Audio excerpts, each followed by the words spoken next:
భారతదేశ రక్షణ రంగంలో ఒక పెద్ద మార్పు రాబోతుంది. మన దేశం స్వతంత్రంగా తయారు చేస్తున్న అగ్ని-6 మిజైల్ గురించి ఇప్పుడు ప్రపంచవ్యాప్తంగా అందరూ మాట్లాడుకుంటున్నారు.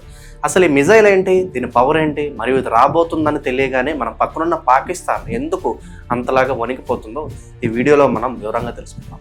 కొన్ని రోజుల క్రితం మన దేశ రక్షణ పరిశోధన సంస్థ DRDO చైర్మన్ సమీర్ కామత్ గారు ఒక ముఖ్యమైన విషయం చెప్పారు. ఈ అగ్ని-6 మిజైల్ను టెస్ట్ చేయడానికి మన సైంటిస్టులు టెక్నికల్గా అన్ని ఏర్పాట్లు పూర్తి చేసుకున్నారని చెప్పి ఆయన తెలిపారు. ఇక మిగిలింది కేవలం మన గవర్నమెంట్ నుండి పర్మిషన్ రావడమే అని, ఆ పర్మిషన్ రాగానే వెంటనే దీని ప్రయోగాన్ని మొదలు పెడతామని చెప్పి ఆయన చాలా స్పష్టంగా చెప్పారు. ఆయన ఈ మాట చెప్పినప్పటి నుంచి పాకిస్తాన్లో ఒక రకమైన భయం మొదలైంది. నిజానికి చెప్పాలంటే ఈ అగ్ని-6 అనేది ఏదో మామూలు చిన్న మిజైల్ కాదు. ఇది ఖండాంతరాలను దాటి వెళ్ళే ఒక అతిపెద్ద మిసైల్. దీని రేంజ్ గురించి రకరకాల వార్తలు వినిపిస్తున్నాయి. కొంతమంది ఇది 10,000 కిలోమీటర్ల దూరం వెళ్తుందని చెప్తుంటే, మరికొన్ని వార్తల ప్రకారం ఇది ఏకంగా 12,000 నుంచి 16,000 కిలోమీటర్ల వరకు ఉన్న టార్గెట్స్ను కూడా ఈజీగా కొట్టగలదని చెప్తున్నారు. అంటే ఇండియాలో కూర్చుని ప్రపంచంలో ఎక్కడ ఉన్న శత్రువునైనా మనం ఏమాత్రం గురి తప్పకుండా నాశనం చేయవచ్చు అన్నమాట. ఒకవేళ ఈ మిజైల్ ప్రయోగం సక్సెస్ అయితే అమెరికా, రష్యా, చైనా వంటి పెద్ద దేశాల సరసన మన దేశం కూడా సగర్వంగా నిలబడుతుంది. ఈ మిజైల్లో ఉన్న అతిపెద్ద స్పెషాలిటీ ఏంటంటే ఇందులో MIRV అనే ఒక అడ్వాన్స్డ్ టెక్నాలజీ వాడుతున్నారు. దీన్ని సింపుల్గా అర్థం చేసుకోవాలంటే ఒక మిజైల్ని మనం ప్రయోగిస్తే అది ఆకాశంలో వెళ్ళిన తర్వాత ఆ ఒక్క మిజైల్ నుంచి చాలా బాంబులు విడిపోయి వేరు వేరు టార్గెట్స్ మీద ఒకేసారి దాడి చేస్తాయి. శత్రు దేశం ఏదైనా ఒక బాంబును అడ్డుకున్నా సరే మిగతావి వెళ్ళి వాళ్ళ టార్గెట్ను ఖచ్చితంగా ధ్వంసం చేస్తాయి.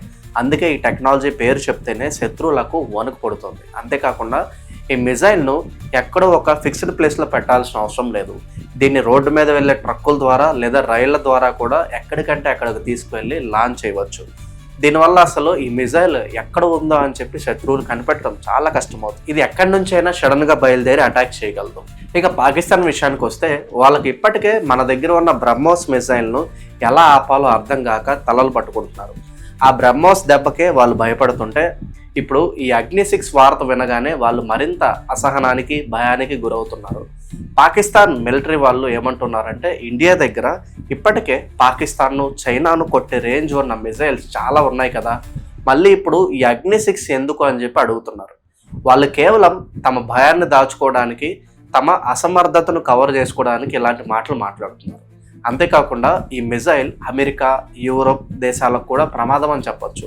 ఆ పెద్ద దేశాలను ఇండియా మీదకు ఉసిగొల్పాలని చెప్పి పాకిస్తాన్ ప్లాన్ చేస్తుంది. కానీ ఇండియా ఎప్పుడు ఒక పద్ధతి ప్రకారం నడుచుకుంటుంది. మన పాలసీ ఏంటంటే మనం ఎవరి మీద కూడా ముందుగా మనం గొడవకు వెళ్ళాం, ఎవరి మీద ముందుగా అటాక్ చేయము. కానీ ఎవరైనా కవ్వించి మన మీద దాడికి వస్తే మాత్రం వాళ్ళ జీవితంలో కోలుకోలేని విధంగా గట్టిగా బుద్ధి చెప్పడానికి మనం ఎప్పుడూ కూడా సిద్ధంగా ఉంటాం.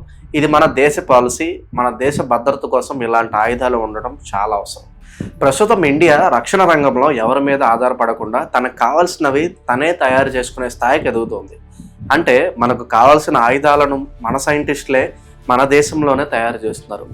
ఒకప్పుడు మనం వేరే దేశాల నుండి ఆయుధాలు కొనుక్కునే వాళ్ళం, కానీ ఇప్పుడు పరిస్థితులు మారాయి. మన దగ్గర ఉన్న ఆయుధాలను వేరే దేశాలకు మనం అమ్ముతున్నాం.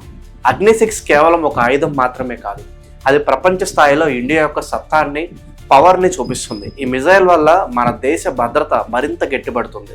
శత్రువులు మన మీద కన్నెత్తి చూడాలన్నా 10 సార్లు భయపడేలాగా ఈ ఆయుధం మనకు రక్షణగా ఉంటుంది. అంతర్జాతీయ స్థాయిలో ఒక దేశం మాట మిగతా ప్రపంచం వినాలంటే ఆ దేశానికి కేవలం డబ్బు ఉంటే సరిపోదు, ఇలాంటి మిలిటరీ పవర్ కూడా చాలా అవసరం. అగ్ని-6తో ఇండియా ఆ దిశగా ఒక పెద్ద అడుగు ముందుకు వేసింది. మన సైంటిస్టులు ఎంతో కష్టపడి చేస్తున్న ఈ ప్రయత్నం మన దేశానికి ఎంతో గర్వకారణమని మనం చెప్పుకోవాలి. దీనివల్ల భవిష్యత్తులో మన దేశం ఎవరికి తలొంచని ఒక మహాశక్తిగా ఎదగటం ఖాయం. శత్రు దేశాలకు ఏమాత్రం భయం లేకుండా మన దేశం ప్రశాంతంగా అభివృద్ధి చెందాలంటే ఇలాంటి ఆయుధాలు మన చేతిలో ఉండటం ఎంతో అవసరం.